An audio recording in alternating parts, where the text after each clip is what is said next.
एक यहूदी से अल्लाह के रसूल ने कर्ज लिया, 1 हफ्ते का वादा कर, 5वां दिन हुआ उसने कर्ज मांगना शुरू कर दिया। अरे अल्लाह के रसूल मेरा कर्ज मुझे दे दीजिए जो हमने आपको दिया था। तो अल्लाह के रसूल ने फरमाया अभी तो नहीं है मेरे पास। देखिएगा मालिक अल्लाह के रसूल, उस बस्ती के मालिक अल्लाह के नबी इशारा कर दे तो यहूदी पिट जाए। अल्लाह के नबी ने कहा कि मेरा कर्ज दो। अल्लाह के नबी ने फरमाया अचानक तुम कर्ज मांगने लगे हो, अभी तो 5 ही दिन हुए हैं, मैंने तो 1 हफ्ते का वादा किया था। उसने कहा ठीक है मैंने 1 हफ्ते का वादा किया था आपने, अगर मुझे आज ही ज़रूरत पड़ गई है तो मैं क्या करूं, मुझे आज ही चाहिए। अल्लाह के रसूल सल्लल्लाहु अलैहि वसल्लम फरमाते कि आज तो आनन फानन में कर नहीं पाऊंगा, इतनी जल्दी मेरे पास इंतजाम कैसे हो सकता है, तुमने तो अचानक मेरे सामने अपने कर्ज के लिए हाथ फैला दिया। उस यहूदी ने गुस्से में कहा अय मोहम्मद सल्लल्लाहु अलैहि वसल्लम, तो हम इसलिए कह रहे हैं कि नाम आ रहा है, उसने तो नहीं कहा अय मोहम्मद आपको आज ही मेरा कर्ज देना होगा। आपने कहा वो तो नहीं है, अभी 2 दिन बाकी है, मैं 2 दिन के अंदर अंदर तुम्हारा कर्ज वापस कर दूंगा इंशाअल्लाह। उसने कहा मुझे आज ही चाहिए, और अगर आप मेरा कर्ज नहीं देते हैं तो मैं इस जगह से तुम्हें जाने नहीं दूंगा, इस जगह से मैं तुम्हें उठने नहीं दूंगा। इमाम बैहकी अपनी सुनन के अंदर इस रिवायत को लाते हैं, सुनन बैहकी की रिवायत। अल्लाह के नबी कहते हैं फिर तुम्हारी मर्जी, अगर तुम मुझे इस जगह से जाने नहीं देते हो तो मैं इसी जगह बैठ जाता हूं। अपने सर से अमामा उतारा और उसी जगह पर अल्लाह के नबी बैठ गए, बिछाया और बैठ गए। वो यहूदी भी बैठ गया। जोहर की अजान का वक्त होता है, अल्लाह के रसूल फरमाते हैं यहूदी मुझे इतनी देर के लिए मोहलत दे दे कि मैं मस्जिद में जाऊं और नमाज पढ़कर वापस आ जाऊं और इस जगह पर बैठ जाऊं। उस यहूदी ने मेरा कर्ज दे दो और शौक से नमाज पढ़ने जाओ, और अगर नहीं देते हो तो मैं नमाज पढ़ने के लिए भी आपको यहां से उठने नहीं दूंगा। आपने जोहर की नमाज वहीं पढ़ी, असर में भी इजाजत नहीं दी, असर भी वहीं पढ़ी, मगरिब भी वहीं पढ़ी, ईशा भी वहीं पढ़ी, रात भर भी उसने उठने नहीं दिया। आपने पूरी रात वहीं गुजारी, फजर की अजान की आवाज आई, आपने फजर भी वहीं अदा की, सूरज निकलने तक आप वहीं रहे। जब सूरज निकल गया और काफी बुलंद हो गया तब वो यहूदी अल्लाह के नबी सल्लल्लाहु अलैहि वसल्लम के करीब आकर बैठता है और कहता है मोहम्मद सल्लल्लाहु अलैहि वसल्लम मैं आपसे कर्ज नहीं मांगना चाहता था, न मेरा इरादा था कि कर्ज मांगा जाए, बल्कि कल ही मैंने अपनी किताब तौरात को पढ़ा था, कल ही मैंने अपनी किताब तौरात को पढ़ा था। उस तौरात में लिखा था कि आखिरी नबी जो आएगा वो बड़ा हलीम और बुर्दबार होगा, उसको गुस्सा नहीं आएगा, उसको सख्त से सख्त लहजे में भी उससे गुफ्तगू की जाएगी तो वो खंदा पेशानी से सुनेगा, उसकी पेशानी पर पसीना नहीं आएगा, वो बदतमीज नहीं होगा, उसके अखलाक बहुत अच्छे होंगे। बस यही सोचकर मैं आपको आजमाना चाहता था, मैं देखना चाहता था कि वक्त से पहले कर्ज मांगूं तो आपको गुस्सा आता है या नहीं आता है, आप अपने सहाबियों से हमें पिटवाते हैं कि नहीं पिटवाते, मैं ये देखना चाह रहा था, मैं ये देखना चाह रहा था। तो मेरे भाइयों अर्ज इतना करना था मुझे, इंसानियत यहां से सीखिए आप, जो इस्लाम पेश कर रहा है, इस्लाम पेश कर रहा है। अल्लाह के नबी सल्लल्लाहु अलैहि वसल्लम ने फजर भी वहीं पढ़ी, सूरज निकल गया तो वो यहूदी खुद आता और कहता है कि अल्लाह के नबी सल्लल्लाहु अलैहि वसल्लम मैं देखना चाहता था कि आपको गुस्सा तो नहीं आता है।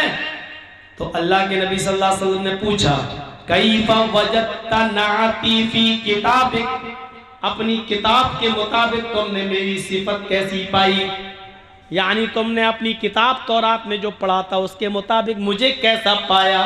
उसने कहा मेरी किताब में जैसे लिखा था उससे भी अच्छा, उससे भी आगे बढ़कर, उससे भी बढ़कर आपको मैंने बाखलाक पाया है। फिर अल्लाह के नबी सल्लल्लाहु अलैहि वसल्लम ने उससे पूछा, फिर तुझे कौन सी चीज रोक रही है इस्लाम कबूल करने से? यानी अपनी किताब के मुताबिक जब तूने मुझे वैसा पा लिया जैसी तेरी किताब में लिखा है, तो फिर तू इस्लाम कबूल क्यों नहीं करता? फिर कौन सी चीज माने, फिर कौन सी चीज तुझे रोक रही है इस्लाम कबूल करने से? कहने लगा, हाथी यदका उबायका अलल इस्लाम। आए अल्लाह के नबी, अपना हाथ बढ़ाइए, अपना हाथ लाइए, मैं आपके हाथ पर हाथ रखकर कलमा पढ़ना चाहता हूं। अल्लाह के नबी ने अपना हाथ बढ़ाया और उस यहूदी ने उसी वक्त कलमा पढ़ा, अशहदु अल्ला इलाहा इल्लल्लाह व अशहदु अन्ना मुहम्मदन अब्दुहु व रसूलुहु।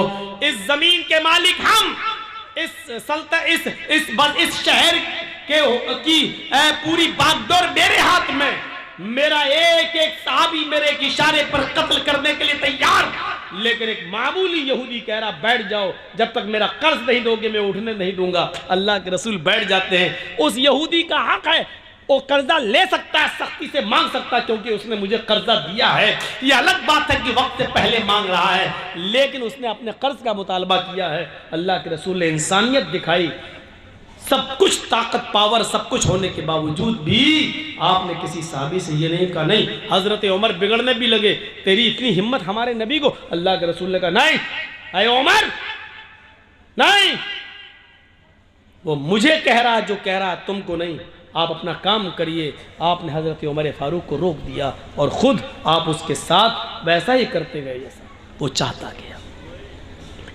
इससे बड़ी इंसानियत, इससे बड़ा इंसानियत का दर्स, इससे बड़ा इंसानियत का पाठ, इससे बड़ा इंसानियत का सबक हमें दुनिया की कौन सी किताब में मिलेगा और कौन से पाठ और लेसन और सबक कहां मिलेगा? मेरे भाइयों आओ एक और मंजर दिखलाते हैं आपको। अल्लाह के रसूल सल्लल्लाहु अलैहि वसल्लम को कत्ल करने के इरादे से भेष बदलकर, शक्ल बदलकर, भेष बदलकर यमामा का गवर्नर सुमामा इब्ने उसाल मदीने के अंदर घुसता है। तलवार में जहर बुझा हुआ है, उसकी तलवार में जहर लगा हुआ है। वो मोहम्मद रसूलुल्लाह के कत्ल के इरादे से आया है कि जहां मोहम्मद दिखाई देंगे हम उनको कत्ल कर देंगे। जासूस की सजा क्या इस्लाम में? कत्ल कर दो। जो जासूसी करता हो उसकी सजा इस्लाम में यह है कि उसको पकड़ो और उसको कत्ल कर दो। तो हजरत मोहम्मद रसूलुल्लाह के कत्ल के इरादे से आया। कौन? यमामा का गवर्नर। कौन है? यहूदी है। मदीने में घुस गया,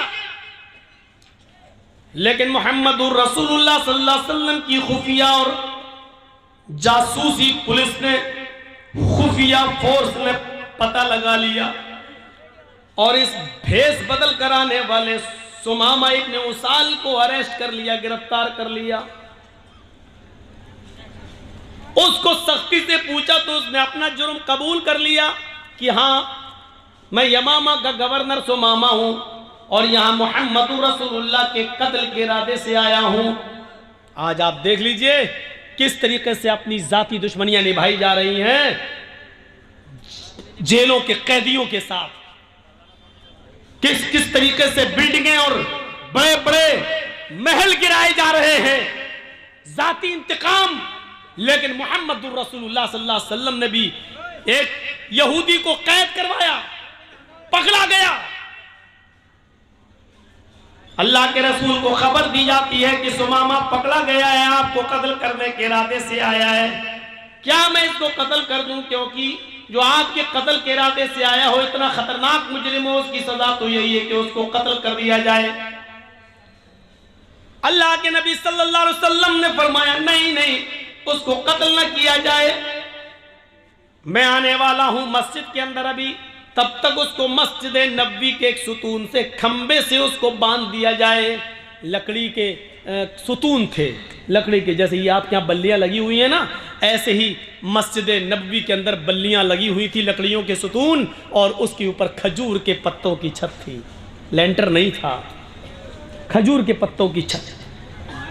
तो जो सबसे मोटा सुतून था, उस सुतून से लेकर ऐसे कमर कमर से लेकर और दोनों हाथ लेकर ऐसे उसको पीछे से बांध दिया गया है सुमामा इब्ने उसाल।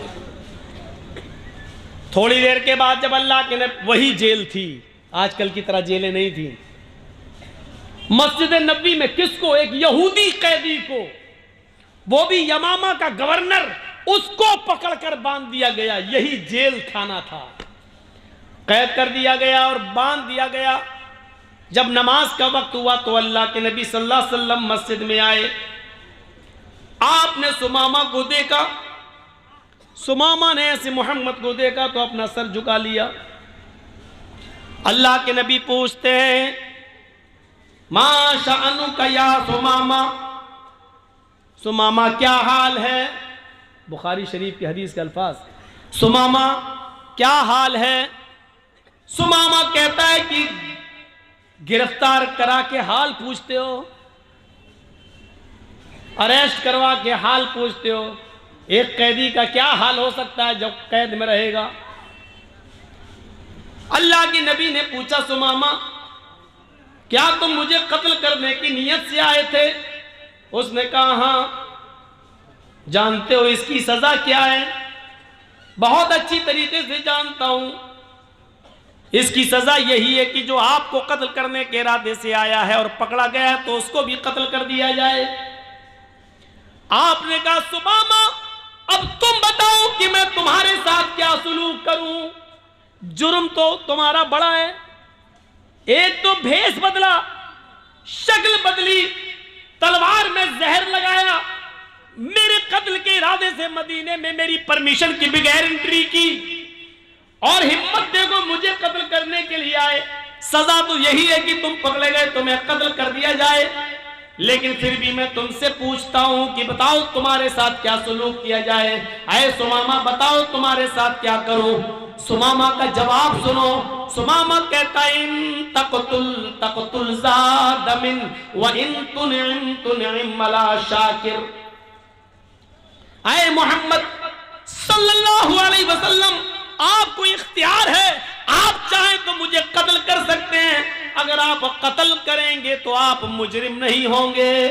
एक साहिब हक को कत्ल करेंगे, एक मुजरिम को कत्ल करेंगे। जो कत्ल के लायक है उसको कत्ल करेंगे, आपका कोई गुनाह नहीं है। अगर आप मुझे कत्ल करना चाहें तो कत्ल कर सकते हैं। आप हकीकत में मुस्तहिक, जो कत्ल होने का मुस्तहिक है उसी को कत्ल करेंगे। लेकिन आप तो बड़े रहम वाले हैं, रहमत वाले हैं, कृपालु और दयावान हैं, इसलिए वह इन तुनइम अला शाकिर, अगर एहसान करेंगे छोड़ देंगे। मेरे बीवी बच्चे हैं, अगर आप मुझे छोड़ देंगे कुछ ले देकर तो आपका एक एहसान होगा, मैं आपका शुक्रगुजार हूंगा, मैं आपका शुक्र को अदा करूंगा। अल्लाह के नबी ने कहा, छोड़ दिया, उस दिन कुछ नहीं कहा, ठीक है। दूसरे दिन फिर आप आए, फिर वही पूछा, सुमामा क्या करूं तुम्हारे साथ? सुमामा का फिर वही जवाब, कत्ल करना चाहें तो कत्ल कर दें, छोड़ना चाहें तो छोड़ दें। कत्ल करेंगे तो आप मुजरिम नहीं होंगे, छोड़ देंगे तो आपका एहसान होगा मेरे। दूसरे दिन भी आपने कुछ नहीं किया। सुमामा को खाना खिलाया, हाँ, पानी पिलाया, कोई तकलीफ तो नहीं होने दी। नहीं अल्लाह के रसूल, मैं सुमामा को सिर्फ बांधे हूं, बस खाने के वक्त छोड़ देता हूं फिर बांध देता हूं। क़ज़ाए हाजत, पेशाब पैखाने के लिए जाता है तो उस वक्त कुछ लोग उसके इर्द गिर्द रहते हैं, चारों तरफ से घेरा लगा लेते हैं और फिर उसको पकड़ के फिर यहां बांध देते हैं। कोई कमी नहीं होने दी जा रही है। हम लोग भूखे रहते हैं लेकिन सुमामा को खाना खिलाते हैं। आपने कहा ठीक। तीसरे दिन फिर सुमामा से पूछा, सुमामा बोलो तुम्हारे साथ क्या करूं, क्या हाल है? कहा जिस हाल में हूं उसी हाल में। क्या करूं? कहा अल्लाह के नबी क्या बार बार पूछते हैं क्या करूं? कल भी पूछा, परसों भी पूछा, आज भी पूछ रहे क्या करूं? मेरा वही जवाब है, आप छोड़, अगर कत्ल करते हैं तो एक मुस्तहिक को कत्ल कर रहे हैं। इन तक़तुल ज़ादमिन, कत्ल करना चाहें तो कर दीजिए। एक खून वाले को खून कर रहे हैं। एक ऐसे इंसान को आप मारेंगे जो वाकई मरने के लायक है, मरने का हक है, उसका मरने का हक रखता है वो, और अगर छोड़ देंगे तो आपका एक एहसान होगा। आपने कहा सुमामा 3 दिन से मैं तुम्हें कैद किए हुए हूं, खाने पीने में कोई तकलीफ नहीं होने दी। उसने कहा बिल्कुल। आए सुमामा मैं तुम्हें छोड़ना भी चाहता हूं और मैंने ये नियत कर ली है कि मैं तुम्हें छोड़ दूं, तुम्हारे भी बीवी बच्चे हैं, लेकिन आए सुमामा मेरी एक शर्त है। कहा बताओ। ऐ मोहम्मद कुछ माल चाहिए, दौलत चाहिए, सोना चांदी चाहिए, मैं यमामा का गवर्नर हूं, एक हुक्म दूंगा भी फौरन चला आएगा। आपने कहा नहीं ऐ सुमामा मुझे सोने की चांदी की जरूरत नहीं है। सुमामा मेरी एक शर्त बस इतनी है, मैं जब भी मस्जिद में आता हूं तू मुझे देखता है, चेहरा घुमा लेता है, मुझे देखता नहीं है, मेरी आंखों में आंखें नहीं डालता है। सुमामा बस मेरी ख्वाहिश इतनी है, एक बार तू मेरी आंखों में आंखें डालकर मुझसे बात कर, जैसे मैं तुझसे बात कर रहा हूं तू मुझे देखकर बात कर, मैं तुझसे बात करता हूं तू सर फेर कर, चेहरा दूसरी तरफ करके मुंह मोड़ कर मुझसे बात करता है। आए सुमामा मैं वादा करता हूं कि मैं तुझे छोड़ दूंगा, लेकिन एक बार तू मेरी शक्ल तो देख ले, मेरी आंखों में आंखें डालकर बात तो कर ले। मौलाना जर्जीस को अगर फांसी की सजा हो जाए और जज साहब ये कह दें कि जर्जीस सिर्फ मेरी आंखों में आंखें डालकर बात करो, मुझे देखकर बात करो, मैं तुम्हारी फांसी की सजा माफ कर दूंगा, तो बताओ जर्जीस देख लेगा क्या नहीं देख लेगा? अरे देखने में क्या, जी जज साहब। लेकिन ये कितना बड़ा शातिर दिमाग आदमी, उसको ऑफर भी दे दिया मैं छोड़ दूंगा, और वो जानता है कि मोहम्मद सल्लल्लाहु अलैहि वसल्लम अपने वादे के पक्के हैं, जो कहते हैं करते हैं। कहा मैं छोड़ दूंगा लेकिन मुझे देख ले, मेरी आंखों में आंखें डालकर एक बार गुफ्तगू कर ले। तो जानते हो इसने क्या जवाब दिया?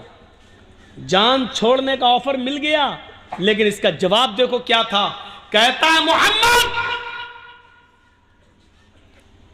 मां रायतु वजहन अक़बह मिन वजहिक, मैंने ईरान का बादशाह देखा है, मैंने तुरान का बादशाह देखा है, मैंने मिस्र के बादशाह को देखा है, मैंने शाम के बादशाह को देखा है, मैंने इराक के बादशाह को देखा है, मैंने उर्दून के बादशाह को देखा है, मैंने अजरबैजान के बादशाह को देखा है। मोहम्मद मैंने बड़े बड़े बादशाहों के चेहरे देखे हैं, तेरा चेहरा जानता है कैसा लगता है मुझे? मा रायतु वजहन अक़बह मिन वजहिक, चेहरों में सबसे गंदा अगर किसी का चेहरा है, सबसे बदसूरत अगर किसी की शक्ल है तो आए मोहम्मद तेरी है। जा, नहीं देखता तेरा चेहरा, कत्ल हो जाना गवारा है, तुझे देखना गवारा नहीं। जरा गौर कीजिए, जिद देखिए उसकी। मा रायतु वजहन अक़बह मिन वजहिक, दुनिया में बड़े बड़े चेहरे देखे, सबसे गंदा चेहरा तेरा चेहरा है, नहीं देखता। जिस चेहरे को अर्श वाले ने सिराजम मुनीर कहा हो, या अय्युहन नबी इन्ना अरसलनाका शाहिदन व मुबश्शिरन व नज़ीरा व दाइयन इलल्लाहि बिइज़्निही व सिराजम मुनीरा, हमने रोशन चांद सिराजम मुनीरा रोशन सूरज बनाकर भेजा है। जिस चेहरे को अल्लाह ताला ने चमकता हुआ रोशन सूरज का हो, इसको ये सबसे गंदा चेहरा कह रहा है। जिस चेहरे को कभी उम्मे सुलैम ने अंधेरे में देखा तो कहने लगती है मोहम्मद अंधेरी रात में मेरे पास आए तो ऐसा लगा जैसे मेरे घर में किसी ने चिराग रोशन कर दिया हो। जिनके बारे में हजरत अली ने यह कहा हो कि अल्लाह के नबी का चेहरा जब देखते तो ऐसा लगता जैसे सूरज की रोशनी में तलवार चमकती, ऐसे मुहम्मदुर रसूलुल्लाह का चेहरा चमकता और दमकता।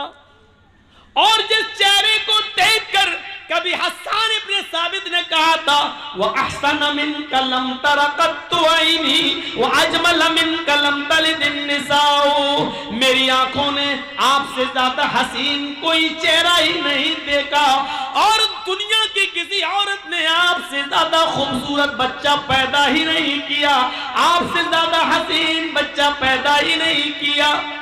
जिस चेहरे को मेरे भाइयों इतना खूबसूरत कहा गया हो, उस चेहरे के बारे में ये सुमामा कहता है दुनिया में सबसे गंदा अगर किसी का चेहरा है तो आए मोहम्मद तेरा जान नहीं देखता। हजरत उमर फारूक की हाथ तलवार पे मचलने लगती है, नबी अकरम के चेहरे की तरफ देखते हैं। अल्लाह के नबी ने चेहरे उमर फारूक के हाथ को देखा, वो तलवार की मियान पे मचल रहा है। इधर देखा, फरमाया उमर तलवार निकालने में जल्दी न किया करो, उमर तलवार निकालने में जल्दी न किया करो। अल्लामा एहसान इलाही ज़हीर नबी अकरम सल्लल्लाहु अलैहि वसल्लम की जबान से निकले हुए इन जुमलों के बाद कहा करते थे कि अल्लाह के नबी ने कहा था उमर जल्दी न किया करो, क्योंकि जब तुम मियान से तलवार निकालते हो तो तुम्हारी तलवारों की चमक देखकर आसमान भी पसीना छोड़ देता है, तुम्हारी नंगी तलवार देखकर आसमान की पेशानी पर भी पसीना आ जाता है, तुम्हारी तलवार की चमक देखकर आसमान भी डर जाता है, वो भी पसीना पसीना हो जाता है। उमर तुम तलवार निकालने में बहुत जल्दी करते हो, तलवार निकालने में जल्दी ना किया करो। हजरत उमर फारूक ने कहा अल्लाह के रसूल वो आपके चेहरे को सबसे गंदा चेहरा कहता है, सिर्फ आपका इशारा हो, इसकी गर्दन अभी यही तड़प रही होगी, इसके जिस्म से अलग कर देता हूं। फरमाया नहीं नहीं, आए उमर गवर्नर है यमामा का, ऊंची पोस्ट पर है, और जो ऊंची पोस्ट पर होता है उसकी अकड़ कुछ ज्यादा ही होती है, उसको कुछ तकब्बुर होता है, इसको भी अपनी गवर्नरी पर तकब्बुर है। जाने दो आए सुमामा, ठीक है मेरी शक्ल नहीं देखता मत देख, मेरा चेहरा नहीं देखता मत देख, अच्छा जा जरा मेरे कुछ सहाबियों के साथ इस मदीना को देख ले, इस बस्ती को देख ले, एक चक्कर लगा ले, देख यहाँ कैसा अमन बरस रहा है, कैसी शांति बरस रही है, कितना अमन का माहौल है, जरा जा और मेरी इस मदीने की बस्ती को देख ले। सुमामा पीछे सर करके कहता है आए मोहम्मद न तुझे देखता हूं न तेरी बस्ती को देखना गवारा है, जिस तरह तेरा चेहरा सबसे गंदा, महाराई को बलदन नखबहमिन बलदिक, तेरी बस्ती भी सबसे गंदी बस्ती, तेरा शहर भी सबसे गंदा शहर। हमने ईरान देखा, शाम देखा, इराक देखा, मिस्र देखा, फिलिस्तीन देखा, हमने सब देखा, सबसे गंदा शहर अगर कोई नजर आया तो तेरा शहर मदीना नजर आया। कत्ल हो जाना गवारा, न तेरा चेहरा देखना गवारा, न तेरी बस्ती देखना गवारा। अल्लाह के नबी कहते हैं आए उमर मैंने इसको माफ कर दिया है, ये मुझे नहीं देखता है न देखने दो, ये मेरी बस्ती को नहीं देखता है न देखने दो, जाओ इसके बीवी बच्चे हैं इसका इंतजार कर रहे होंगे, मैंने इसको छोड़ने का हुक्म नाफिज कर दिया है, जाओ इसको छोड़ दो, जाओ इसकी रस्सी से इसको आजाद करके इसको खैरियत के साथ मदीने के बॉर्डर को क्रॉस करा दो।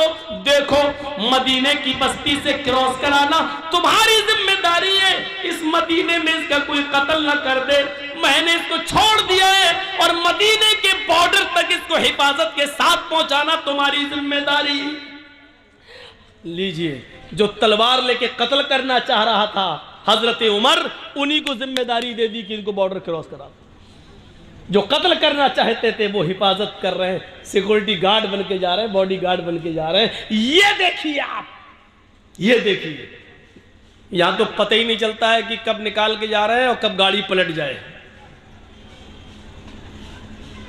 कब कह दिया जाए कि हथियार छीन के भाग रहा था इसलिए हमें जवाब में गोलियां चलाना पड़ी। गौर करो और सीखो हुकूमत कैसे चलाई जाती है, सीखो जनाब मोहम्मद रसूलुल्लाह सल्लल्लाहु अलैहि वसल्लम से। हजरत उमर को बॉडीगार्ड बना। मौलाना जर्जीस जिसको मारना चाह रहे हो उसी को कह दिया जाए जाओ तुम्हें इनके घर खाना भी खाना है और इनका सर भी दबाना। तो कैसा लगेगा मौलाना जर्जीस को? सर दबाते दबाते गला दबा दो। लेकिन नहीं, हजरत उमर ने सर नीचे कर लिया क्योंकि हुक्म था जनाबे मोहम्मद रसूलुल्लाह सल्लल्लाहु अलैहि वसल्लम। लेके चलने लगे। सुमामा मस्जिद से बाहर निकला, मस्जिद नबी की चौखट से मुड़कर देखता है कि चलो देख ही लो उसका चेहरा, देखने में हर्ज क्या है, अब तो छोड़ ही दिया है। बहुत कह रहा था देख लो, इतना सब कुछ कहने के बाद भी छोड़ दिया। ऐसी ऐसी बातें सुनता था इनके बारे में, लेकिन इतना सब कुछ कहने के बाद छोड़ा।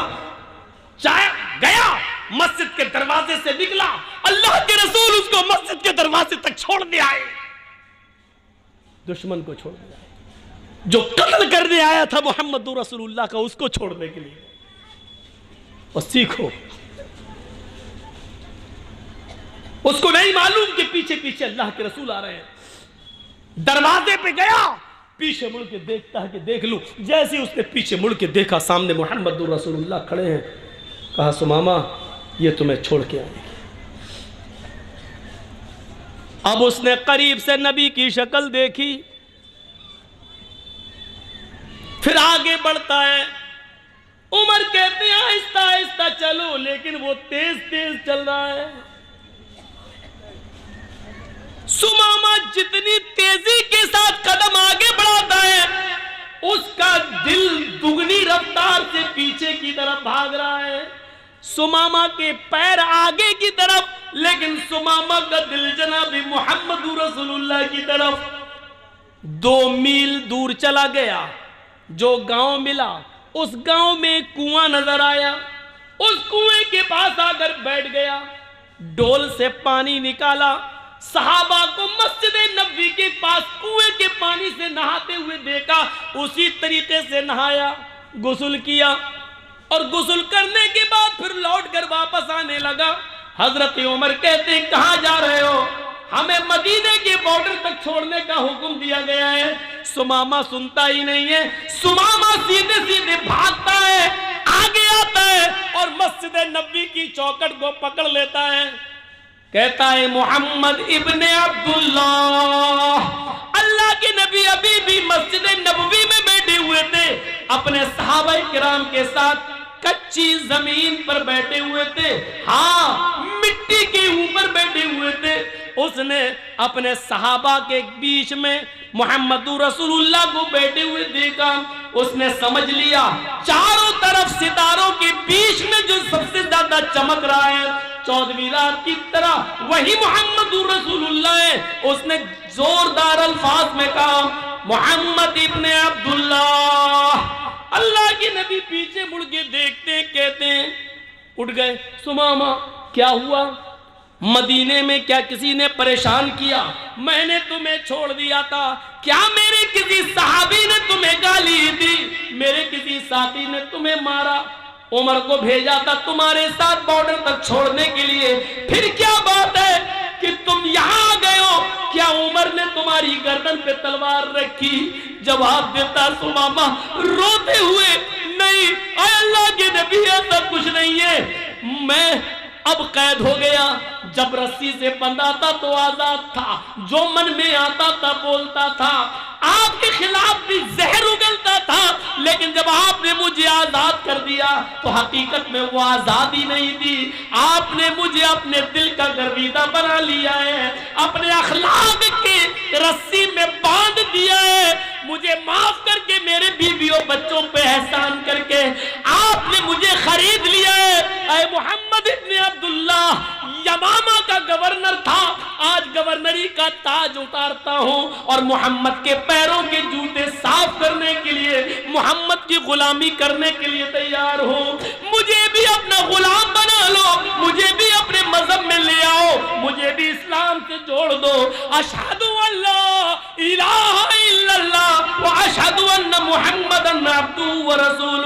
ये कलमा पढ़ता है और सुमामा जनाब मोहम्मद रसूलुल्लाह का सच्चा उम्मती बन जाता है।